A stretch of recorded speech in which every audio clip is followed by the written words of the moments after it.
संत जनों के आचरण के विषय में प्रहलाद और अवधूत ब्राह्मण का संवाद। राजा युधिष्ठिर ने पूछा, दादाजी, आप सदाचार के नियमों को जानने वाले हैं, कृपया यह बताइए कि मनुष्य को किस प्रकार का आचरण करते हुए निशोक होकर पृथ्वी पर विचरना चाहिए तथा ऐसा कौन सा काम है जिसे करने से वह उत्तम गति को प्राप्त कर सकता है। भीष्म जी बोले, राजन, इस विषय में यह पुरातन इतिहास प्रसिद्ध है। इसमें असुर राज प्रहलाद और अजगर मुनि का संवाद है। एक शुद्ध चित्त और निर्विकार ब्राह्मण को पृथ्वी पर विचरते देखकर परम बुद्धिमान प्रहलाद जी ने पूछा था, ब्राह्मण, आप स्वस्थ, शक्तिमान, मृदु, जितेंद्रिय, कर्मारंभ से दूर रहने वाले, दूसरों के दोषों पर दृष्टि न डालने वाले, मिष्टभाषी और तत्वज्ञ होकर भी बालकों का सा आचरण करने वाले हैं। आपको किसी लाभ की इच्छा नहीं है और हानि होने पर आप किसी प्रकार की चिंता नहीं करते, सदा ही तृप्त से जान पड़ते हैं। आप इंद्रियों के विषयों की परवाह न करके साक्षी के समान मुक्त रूप से विचरते हैं। मुनिवर, आपके पास ऐसी क्या बुद्धि, शास्त्र ज्ञान या वृत्ति है? यदि आप उचित समझें तो शीघ्र ही मुझे बताने की कृपा करें। प्रहलाद जी के इस प्रकार पूछने पर उन मतिमान मुनि श्रेष्ठ ने उनसे मधुर वाणी में कहा, प्रहलाद, देखो, इस जगत के उत्पत्ति, हास, वृद्धि और नाश का कारण प्रकृति ही है। अतः मैं उनके कारण न हर्षित होता हूँ और न व्यथित ही होता हूँ। जितने संयोग हैं, उन्हें तुम वियोग में समाप्त होने वाले समझो और जितने संचय हैं, उनका पर्यवसान विनाश में ही जानो। यह सब देखकर मैं तो कहीं अपने मन को नहीं लगाता। असुरराज, पृथ्वी पर जितने स्थावर जंगम प्राणी हैं, मुझे तो उनकी मृत्यु साफ दिखाई देती है। आकाश में जो छोटे बड़े तारे विचर रहे हैं, वे भी समय आने पर गिरते देखे जाते हैं। इस प्रकार सब प्राणियों को मृत्यु के अधीन देखकर सब में समान भाव रखते हुए मैं आनंद से सोता हूँ। यदि अनायास ही मिल जाए तो कभी-कभी खूब भोजन कर लेता हूँ, नहीं तो बहुत दिनों तक बिना खाए ही रह जाता हूँ। कभी चावल की कनी खाकर रह जाता हूँ और कभी तिल की खली ही खा लेता हूँ। इस प्रकार बढ़िया घटिया सभी तरह का भोजन करता रहता हूँ। मैं कभी तो सन, रेशम और चर्म के वस्त्र पहनकर रह जाता हूँ और कभी बड़े मूल्यवान वस्त्र धारण करता हूँ। यदि देववश कोई धर्मानुकूल पदार्थ मुझे प्राप्त होता है, तो मैं उसका त्याग नहीं करता और यों किसी दुर्लभ भोग की कभी इच्छा नहीं करता। मैं सर्वदा इस अजगर वृत्ति से ही रहता हूँ। यह व्रत अत्यंत सुदृढ़, कल्याणमय, शोकहीन, पवित्र और अतुलनीय है। बड़े-बड़े विद्वान भी इसे स्वीकार करते हैं। जो मूढ़मती हैं, उन्हें ही यह अप्रिय है और वे ही इससे दूर भागते हैं। मेरी मति अविचल है। मैं अपने धर्म से च्युत नहीं हुआ हूँ। मेरी गति परिमित है और मैंने भय, राग, द्वेष एवं लोभ मोह को त्याग दिया है। मैं सर्वथा शुद्ध अंतःकरण से इस अजगर वृत्ति का पालन करता हूँ। अनियत रूप से जो कुछ फल या भक्ष्य भोज्य आदि मिल जाता है, उसी से निर्वाह कर लेता हूँ तथा प्रारब्ध के अनुसार देश काल की व्यवस्था रखता हूँ। इस प्रकार कदर्य पुरुष जिसका सेवन नहीं करते, उस अजगर व्रत का आचरण करता रहता हूँ। कृपण लोग अर्थ संग्रह के लिए निरंतर भले बुरे आदमियों की सेवा करते रहते हैं।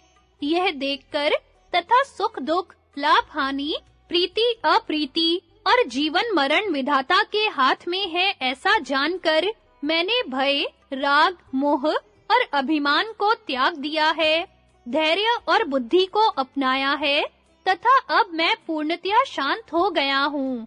मेरे सोने बैठने का कोई नियत स्थान नहीं है। मैं स्वभाव से ही यम, नियम, व्रत, सत्य और शौच का पालन करता हूँ और किसी फल की मुझे इच्छा नहीं है। इस प्रकार बड़े आनंद से मैं इस अजगर व्रत का आचरण करता हूँ। मन, वाणी और बुद्धि की उपेक्षा करके इनको प्रिय लगने वाले विषय सुखों की दुर्लभता तथा अनित्यता को उपलक्षित सा कराता हुआ अजगर व्रत का पालन करता हूँ। मूर्ख लोग इस अति दुष्कर तप को ठीक-ठीक नहीं समझ सकते, परंतु मैं तो इसे सर्वथा निर्दोष और अविनाशी समझता हूँ तथा सब प्रकार के दोष और तृष्णाओं को नष्ट करके मनुष्यों में विचरता रहता हूँ। भीष्म जी कहते हैं, राजन, जो महापुरुष राग, भय, लोभ, मोह और क्रोध को त्याग कर इस अजगर व्रत का पालन करता है, वह इस लोक में आनंद से विचरता है। मनुष्य को सद्बुद्धि का आश्रय लेना चाहिए। इस विषय में काश्यप ब्राह्मण और इंद्र का संवाद।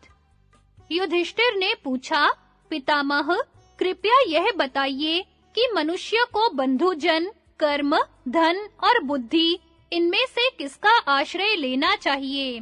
भीष्म जी बोले, राजन, प्राणियों का प्रधान आश्रय उनकी बुद्धि है। बुद्धि ही उनका सबसे बड़ा लाभ है और संसार में बुद्धि ही उसका कल्याण करने वाली है।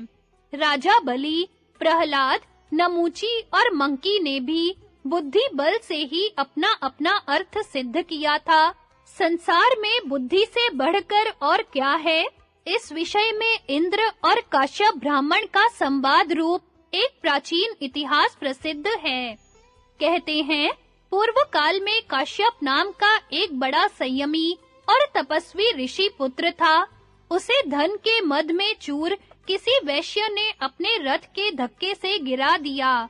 गिरने से वह बहुत दुखी हुआ और क्रोधवश आपे से बाहर होकर कहने लगा, दुनिया में निर्धन मनुष्य का जीवन व्यर्थ है, इसलिए अब मैं आत्मघात कर लूंगा। उसे इस प्रकार क्षुब्ध चित्त देखकर इंद्र उसके पास गीदड़ का रूप धारण करके आया और कहने लगा, मुनिवर, मनुष्य योनि पाने के लिए तो सभी प्राणी उत्सुक रहते हैं, उसमें भी ब्राह्मणत्व की प्रशंसा तो सभी ने की है। आप तो मनुष्य हैं, ब्राह्मण हैं और शास्त्रज्ञ भी हैं। ऐसा दुर्लभ शरीर पाकर आपको उसमें दोषानुसंधान नहीं करना चाहिए। अजी, जिन्हें भगवान ने हाथ दिए हैं, उनके तो मानो सभी मनोरथ सिद्ध हो गए हैं। इस समय आपको जैसे धन की लालसा है, उसी प्रकार मैं तो केवल हाथ पाने के लिए उत्सुक हूँ। मेरी दृष्टि में हाथ मिलने से बढ़कर संसार में कोई भी लाभ नहीं है। देखिए, मेरे शरीर में कांटे लगे हुए हैं, किंतु हाथ ना होने से मैं उन्हें निकाल नहीं सकता। किंतु जिन्हें भगवान से दो हाथ मिले हैं, वे वर्षा, शीत और घाम से अपनी रक्षा कर सकते हैं। जो दुख बिना हाथ के दीन, दुर्बल और बेजुबान प्राणी सहते हैं, सौभाग्यवश वे तो आपको सहने नहीं पड़ते। भगवान की बड़ी कृपा है कि आप गीदड़, कीड़ा, चूहा, सांप, मेंढक या किसी दूसरी योनि में उत्पन्न नहीं हुए। काश्यप, आपको तो इतने ही लाभ से संतुष्ट रहना चाहिए, इससे अधिक और क्या चाहिए? आप तो सभी प्राणियों में श्रेष्ठ ब्राह्मण हैं। मेरी ही दशा देखिए, मुझे ये कीड़े काट रहे हैं, किंतु हाथ न होने के कारण इनसे छुटकारा पाने की मेरे में शक्ति नहीं है। आत्महत्या करना बड़ा पाप है, यह सोचकर ही मैं ऐसा नहीं करता, जिससे मैं इससे भी नीच योनि में गिरूं। इस समय मैं श्रीगाल योनि में हूँ। यह बहुत नीच है, परंतु इसकी अपेक्षा कई योनियां और भी अधिक नीच हैं। मनुष्य धनी हो जाने पर फिर राज्य चाहने लगता है, राज्य मिलने पर देवत्व की इच्छा करता है और फिर इंद्र पद पाना चाहता है। इस प्रकार उसकी तृष्णा बराबर बढ़ती रहती है। प्रिय वस्तु के मिल जाने पर भी तृप्ति नहीं होती। तृष्णा की आग पानी से नहीं बुझती, बल्कि ईंधन से अग्नि के समान वह और भी प्रज्वलित हो जाती है। शोक तो आपको है ही, इसी प्रकार हर्ष भी हो सकता है। सुख दुख तो साथ ही रहा करते हैं, इसलिए इसमें शोक मनाने की क्या बात है। बुद्धि और इंद्रियां ही समस्त कामना और कर्मों की मूल है। उन्हें पिंजड़े में बंद पक्षियों की तरह अपने काबू में रखना चाहिए। देखिए, माया का चक्र तो ऐसा है कि भंगी और चांडाल भी अपनी योनियों में प्रसन्न रहते हैं, वे भी अपना शरीर नहीं छोड़ना चाहते। यही नहीं, आप लंगड़े, लूले और पक्षाघात आदि रोगों से पीड़ित मनुष्यों को देखिए, वे भी अपनी योनि में मस्त रहते हैं। फिर आप तो ब्राह्मण हैं, आपका शरीर निरोग और पूर्णांग है तथा लोक में आपको कोई बुरा भी नहीं कहता। यदि आपको जातिच्युत करने वाला कोई सच्चा कलंक भी लगा हो, तो भी प्राण त्याग का विचार नहीं करना चाहिए। आप धर्म पालन के लिए तैयार हो जाइए। यदि आप मेरी बात सुनेंगे और उस पर विश्वास करेंगे, तो आपको वेदोक्त कर्म का ही वास्तविक फल मिलेगा।